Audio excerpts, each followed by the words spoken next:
दोस्तों कहते हैं कि लालच का कोई अंत नहीं होता। अगर यह लालच नाम की चीज़ आदमी के दिमाग में घुस जाए तो आदमी को क्या पूरे परिवार को तहस नहस कर देती है। जी हाँ दोस्तों, आज की जो कहानी है उसमें भी एक शख्स के अंदर लालच घुस जाता है और वह अपने पूरे परिवार को, अच्छे खेलते परिवार को पूरा तहस नहस कर देता है। और लालच के चलते दोस्तों वह अपनी बीवी को एक बार नहीं 2 बार अब सांप से कटवाता है। एक बार साधारण सांप से कटवाता है और दूसरी बार जो कोबरा होता है उससे कटवाता है, यानी कि स्नैक बाइट कराता है। और दोस्तों आखिर वह क्यों करता है, किस लालच के चलते ऐसा सब कुछ करता है, तो दोस्तों आज की जो ये स्टोरी है इसमें आज हम यही समझेंगे। तो चलिए शुरू करते हैं। नमस्कार दोस्तों, मेरा नाम है मनोहर और आप देख रहे हैं मेजर क्राइम।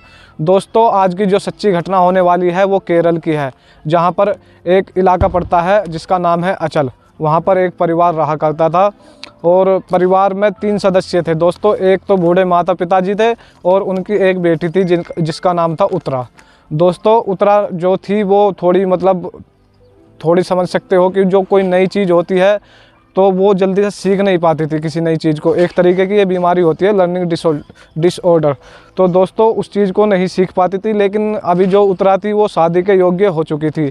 तो दोस्तों वह जो उसके पिताजी थे वे रिश्ते के लिए बात इधर उधर चलाते हैं। और दोस्तों ये परिवार कोई साधारण परिवार नहीं था, बढ़िया एकदम पैसे वाला परिवार था और किसी चीज़ की दिक्कतदारी भी नहीं थी। तो दोस्तों वह शादी की बात चलाते हैं इधर उधर, तो उनसे एक लड़का टकराता है जिसका नाम होता है सूरज। और दोस्तों सूरज जो था वो एक एक बैंक में जॉब करता था, सरकारी जॉब थी, बैंक कर्मचारी था।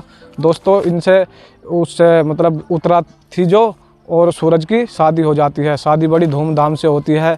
जो लड़के के पिता है वो अपनी बेटी को जीवन सुखी बिताने के लिए सारी चीज़ें देते हैं। दहेज तो देते ही हैं सारा, लेकिन ऊपर से जैसे सोने जेवर की चीज़ें होती है वो देते हैं और साथ में एक गाड़ी गिफ्ट करते हैं। तो अभी इनका जीवन सुखी बीत रहा था, बढ़िया चल रहा था। शादी को 1 साल हो जाते हैं और 1 साल होने के बाद अभी उसके जो सूरज है और उत्तरा का एक लड़का हो जाता है।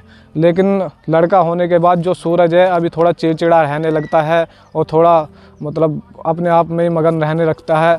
और उसको जो उत्तरा थी उसको 8,000 रुपये उधर से मिल रहे थे परिवार, अपने पीहर की तरफ से 8,000 रुपये उसकी जो बीमारी थी उसका इलाज कराने के लिए।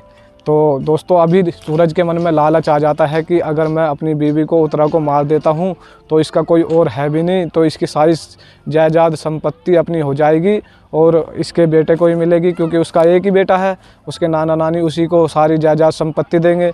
तो इसी के चलते उसके मन में बहुत तगड़ा लालच आ जाता है और सोचता है कि मैं दूसरी शादी कर लूँगा और इससे मुझे छुटकारा, निजात भी मिल जाएगा। तो दोस्तों उसी के चलते वह एक सपेरे से मिलता है जिसका नाम होता है सुरेश। वह उस सपेरे के पास जाता है और बोलता है कि आप मुझको एक स्नैक दो, यानी कि एक सांप दो जो जहरीला हो और एक बार के काटने में ही किसी की जान ले ले। तो दोस्तों वह सपेरा उसको एक स्नैक देता है और वह स्नैक एक जार में बंद करके लाता है घर में। और घर में लाने के बाद वो ऊपर अपने जो ऊपर का कमरा है उसमें छोड़ देता है। छोड़ने के बाद कहता है, और पहले तो नीचे आता है और अपनी बीवी से कहता है कि एक काम करो, तुम ऊपर जाओ और ऊपर से मेरा मोबाइल उठा के लेके आओ। तो दोस्तों वहाँ देखता है, वो जाती है, उसकी जो बहू थी बीवी थी उत्तरा, ऊपर जाती है और देखती है कि ऊपर एक स्नैक है। तो उसको देखकर उसकी चीख निकल जाती है और सूरज भागा भागा ऊपर जाता है। ऊपर जाने के बाद उस सांप को पकड़ता है, जार में बंद करके बाहर लेकर चलता है और वो एक अच्छी सी जगह पर छुपा कर रख देता है जिससे कि किसी को पता ना चले। लेकिन उसका तो मकसद था कि उत्तरा को कटवाना है, कटवा कर मारना है, यानी कि स्नैक बाइट करवाना है उत्तरा को। दोस्तों इस बात का उस उत्तरा को पता नहीं चल पाता है।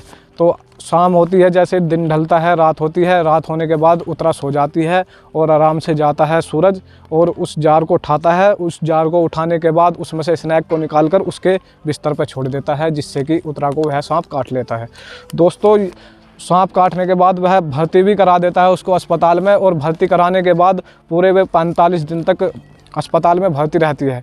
और भर्ती रहने के बाद जब वह भर्ती रहती है तो वो सीधे अपने पीहर पहुंच जाते हैं, यानी कि अपने माँ बाप के पास पहुंच जाती है रहने के लिए। कि केरल का जो इलाका है वहाँ पे सांप कुछ ज़्यादा ही पाए जाते हैं। तो उसने सोचा कि किसी को शक भी नहीं होगा सूरज ने, तो इसलिए वह सांप को कटवाने का प्लान करता है। लेकिन जब वह 45 दिन के बाद अपने पीहर पहुंच जाती है, अपने घर, अपने परिजन के पास, तो वहाँ पर 45 दिन के बाद फिर यह सूरज जाता है, लेकिन जाने से पहले वह एक काम करता है कि वह फिर उस सपेरे से मिलता है और जाकर कहता है कि देखो तुमने जो सांप दिया था पिछली बार वह ठीक से काट नहीं पाया और अभी तक जिसको कटवाना था वो जिंदा है। तो अब के बार वो उससे कोबरा सांप लेता है, यानी कि एक कोबरा एक ऐसा सांप है, अगर वो किसी को बाइट कर ले तो एक बार में ही किसी की भी जान निकल सकती है। दोस्तों वह कोबरा को लेता है और कोबरा को लेने के बाद उसमें उसी जार में ऐसी जार में बंद करके वो चल देता है अपनी ससुराल की तरफ, और साथ में एक छड़ी होती है जो स्पेशल सपेरा देता है उसको। और वह जाकर ससुराल में एक दिन रुकता है, रुकने के बाद रात होती है, रात को वह उसके लिए दूध लेकर आता है। दूध भी खुद ही लेकर आता है, उसमें थोड़ी नशीली चीज़ मिला देता है। नशीली चीज़ मिलाने के बाद वह उत्तरा को देता है। उत्तरा उसे पीने के बाद दूध को वह मतलब बेहोश हो जाती है, गुमसुम हो जाती है, उसको तो पता ही नहीं रहता, वो सो जाती है। सो जाने के बाद फिर रात होती है, जैसे ही वो सूरज नाम का लड़का वह जाता है उस जार को लेकर आता है। लेके आने के बाद वह उत्तरा के ऊपर गिर देता है, लेकिन जो सांप है वह वहाँ से फिसल कर उत्तरा के ऊपर से फिसल कर नीचे आ जाता है। सूरज फिर पकड़ता है उस सांप को उस छड़ी से और फिर उत्तरा के ऊपर डाल देता है, लेकिन जो स्नैक यानी कि कोबरा था वो फिर फिसल कर नीचे आ जाता है। लेकिन तीसरी बार में क्या करता है, वो सूरज उसको उसके मुंह पर से पकड़ लेता है और पकड़ने के बाद उत्तरा का जो हाथ था, हाथ पकड़ कर उसको कटवा देता है। कटवाने के बाद यानी कि एक स्नैक बाइट से आपका तो स्नैक जो कोबरा था वो बहुत जहरीला होता है और वह उसको काट लेता है। काटने के बाद उत्तरा को अगले दिन मतलब जैसे वो सूरज उठता है, उठने के बाद बाहर निकलता है तो देखता है कोई दिक्कत नहीं है, लेकिन उत्तरा की माँ आती है और अपनी बेटी को उठाती है कि बेटा उठो, नाश्ते का टाइम हो चुका। लेकिन उत्तरा तो उठती नहीं है, और जब नहीं उठती तो वह सूरज से पूछती है कि तुम तो पूरी रात यहीं थे, तुमने क्यों नहीं उठाया, तुमने क्यों नहीं बताया कि ये उठ नहीं रही। उन्होंने कहा माँ जी मुझे तो पता ही नहीं था कि ये उठ नहीं रही या कुछ दिक्कत है। तो उसको जल्दी अस्पताल लेकर जाते हैं। इस अस्पताल लेकर जाने के बाद वहाँ पर डॉक्टर उसको देखते हैं और उसको मृत घोषित कर देते हैं। यहाँ से तो हो जाती है सूरज की सोच ख़त्म, यानी कि उसकी स्टोरी ख़त्म हो जाती है। लेकिन उसने ये नहीं सोचा था जो अब आगे होने वाला है। तो दोस्तों जब डॉक्टर देखते हैं कि यह लड़की तो मर चुकी है और वह अच्छी तरीके से जांच पड़ताल करते हैं, तो देखते हैं कि सांप के काटने का निशान है हाथ पे, और वह पुलिस को तुरंत फ़ोन करते हैं और मौके पर पुलिस को बुलाते हैं। पुलिस बुलाने के बाद अब सूरज ने तो ये सब सोचा नहीं था, तो वह अपना मुकदमा दर्ज करती है और लड़की के माँ बाप के बयान लेती है। कहते हैं कि आखिर क्या हुआ था इसके साथ, क्योंकि वो बोलते हैं कि पूरी रात सूरज ही इसके साथ था। तो सूरज की वे मोबाइल लेते हैं कब्जे में, सूरज के घर पे जाकर तलाशी लेते हैं, और वहाँ पर दोस्तों तुम यकीन मानो वो सिर्फ 6 महीने से इंटरनेट पर गूगल पे सिर्फ यही सर्च कर रहा था कि स्नैक के काटने से आदमी कैसे मरता है, कौन सा जहरीला है, कैसे कैसे बचता है या कैसे मरता है।